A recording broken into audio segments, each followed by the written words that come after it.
The planet Jupiter has been known since ancient times. It's visible to the naked eye in the night sky and can occasionally be seen in the daytime when the sun is low. In Germanic mythology, Jupiter is equated to Thor, where we get the name for Thursday. Jupiter was Ammon to the Egyptians. To the Babylonians, it represented their god Marduk, patron god of Babylon, with Jupiter's roughly 12-year orbit along the ecliptic defining the constellations of their zodiac, as it takes Jupiter almost exactly 12 years to complete one orbit around the sun, while the Greeks equated Jupiter to Zeus. In the Bible, Japheth, which means Jupiter, is one of the sons of Noah in the Abrahamic tradition and was the father of all Indo-European people. Both the early Irish Celts and the early Britons traced the descent of their royal houses from Japheth, as did also the early Saxons. In ancient Rome, Jupiter was often connected to kings and kingship. Jupiter was said to be the king of the gods and the god of the sky and thunder in myth. Jupiter was also the chief deity of Roman state religion throughout the republican and imperial areas until Christianity became the dominant religion of the empire.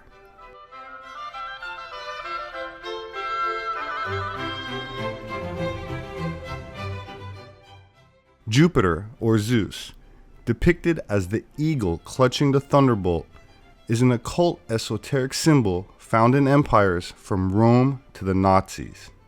The Israelites had called Jupiter by the Hebrew or Phoenician names Yahweh, Jehovah, and Adonai, meaning Lord. Proclus writes in one of the verses of Orpheus, and I quote, "Jupiter is the king.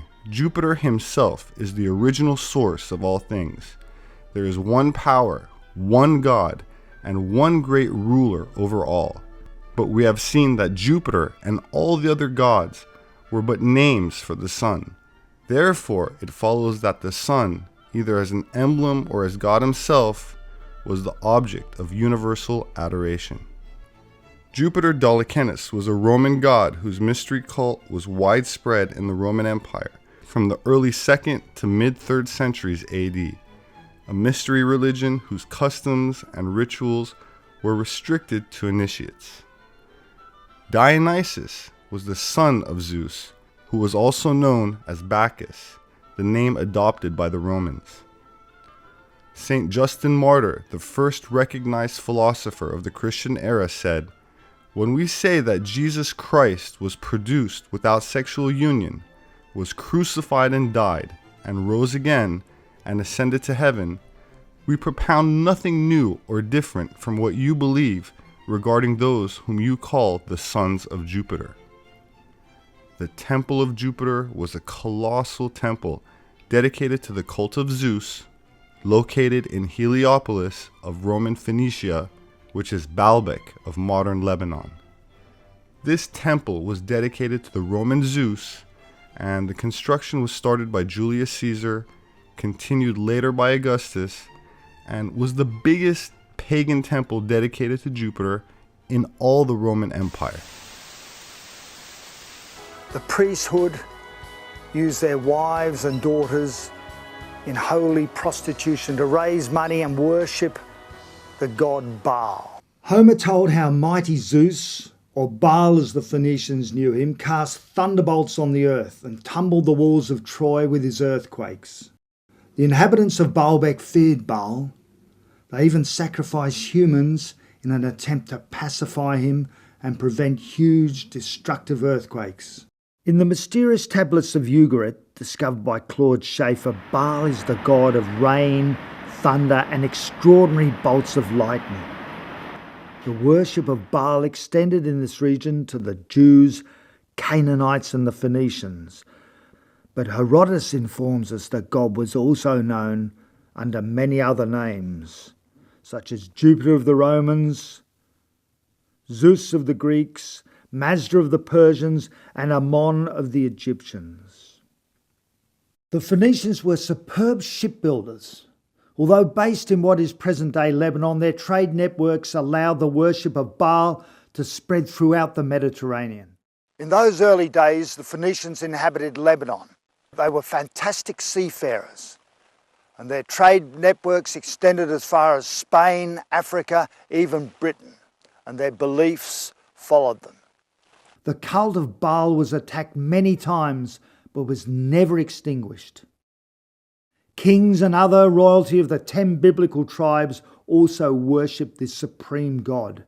History claims the Phoenicians carried out bizarre rituals to appease their gods. What sort of rituals were they? And what motivated them? Greek and Latin sources mention the offering of children as sacrifices by fire at the Phoenician colony of Carthage around 814 BC. The Greek historians Diodorus and Plutarch both mention the burning of children as an offering to the Carthaginians' chief god Baal Hamon. Diodorus wrote, "There was in their city a bronze image of Baal, extending his hands, palms up, and sloping towards the ground, so that each of the children, when placed thereon, rolled down and fell into a gaping pit filled with fire." According to the historian Roy Decker, they even attempted to save their kin by substituting servant children. Nevertheless, when the city was threatened by Roman armies, earthquakes, drought and famine, the high priests ruthlessly sought Baal's appeasement.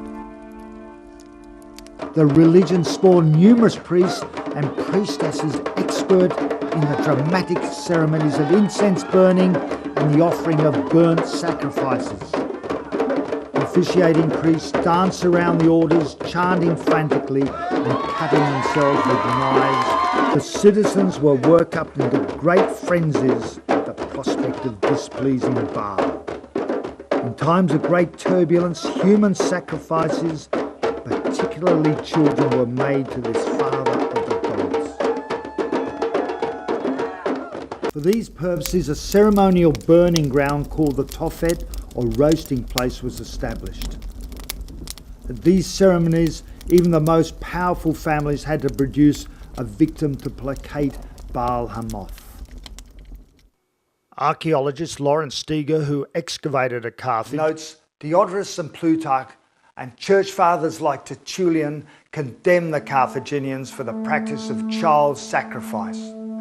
Some add lurid but unverifiable details to the sacrifices, witnessed by distraught mothers, grimacing victims consumed by flames, human offerings received in the outstretched arms of a brazen statue. Human sacrifice was not, however, limited to Phoenicia and its colonies.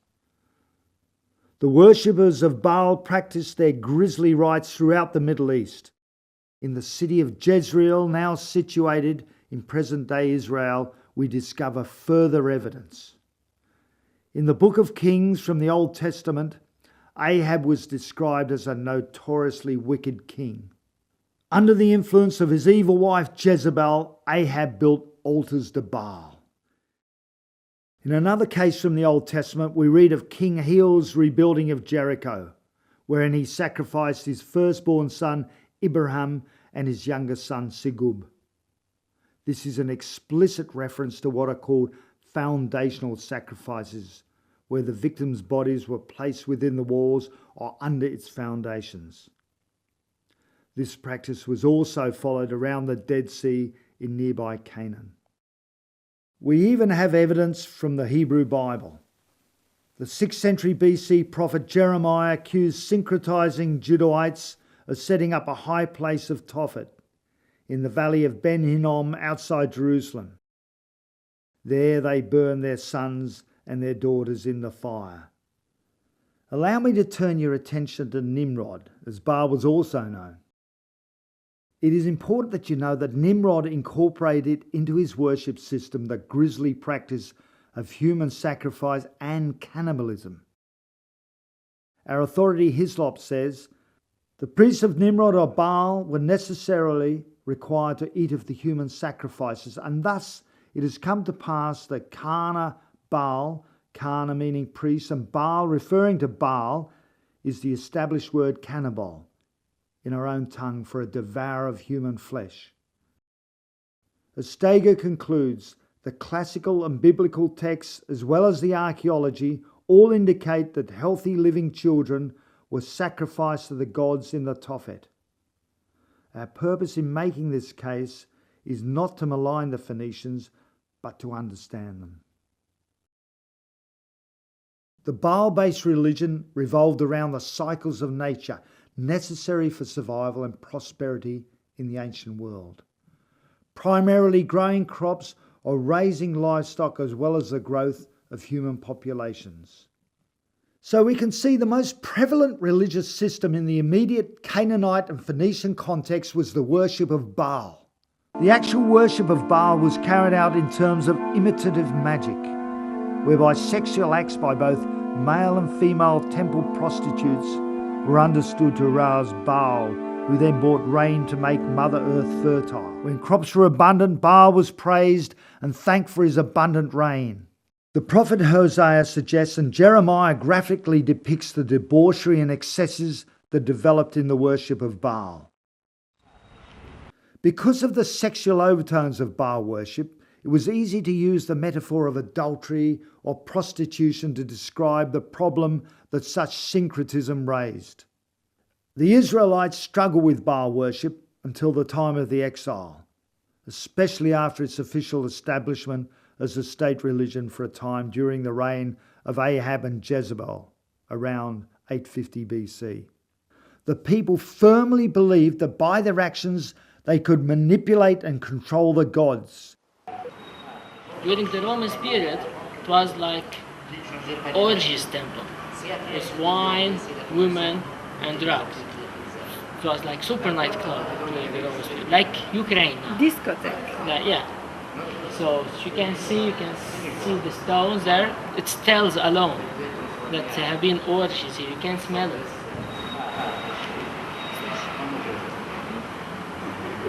We have here the representation of Bacchus ladies, dancing ladies. The grapes, from the grapes we make wine, and wine was the drink of the ritual of Bacchus, and the vine leaves. And on one side we have the egg shape, is the egg is the symbol of fertility, and the arrow in between the two eggs, we have arrow is symbol of death. So we have life, death, all along the monumental entrance. And on the other stripe we have the shape of a poppy. Poppy is a drug. The drug poppy also was a symbol cult of Bacchus. They freely gave of their wives and daughters and sons to the service of the temple. The people firmly believed that by their actions they could manipulate and control the gods. So what is Baalbek all about? If the people of Baalbek feared Baal, who is also known as Jupiter, could this sky god have driven their destiny? Both myth and legend go much further to support the malignant role of Jupiter in mankind's affairs. Remember, Jupiter goes by many names. In ancient Phoenicia, he is Baal of Baalbek. In Israel, he is Zedek. In Egypt, he is Ammon. In India, he is Shiva. In ancient Greece, he is Zeus, king of the gods. In all cases, he is the supreme deity. You said the God of Islam, Allah, is connected to Baal? What we found out in our researches, and it's not that hard to find out, is that Allah's original name was Baal Allah, and also Hubal or Hubal, because Baal is also one of the pronunciations of Baal. So Islam, Muslim, Mormon, witchcraft, who's Baal? Baal is the false Jesus or counterfeit Jesus. He is the one behind sexual perversion, all kinds of stuff. Like what's going on right now in the internet, pornography is just off the charts. And with Jezebel, and by the way, Baal is a variation of Baal, Jezebel named herself that because she was a worshiper of Baal. And in the Baal temples which she had, she employed full-time male and female cult prostitutes who committed sex acts in the open for everyone to watch as a part of their worship ceremony. So today, when someone engages in pornography of any form, whether they realize it or not, they're engaged in Baal worship. How about just, I mean, it seems like almost suddenly homosexuality is normal as defined by society. Allah was being worshipped at the Kaaba in Mecca by Arabs prior to the time of Muhammad. It was formerly the name of the chief god among the 360 other idols in the Kaaba in Mecca before Muhammad made them into monotheists.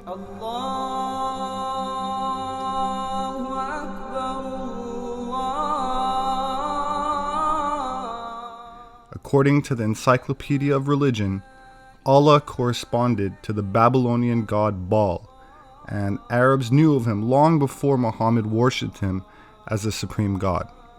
Hubal was the pre-Islamic chief god of the Kaaba among the other 360 deities, with a statue whose body was made of red precious stones and whose arms were made of gold.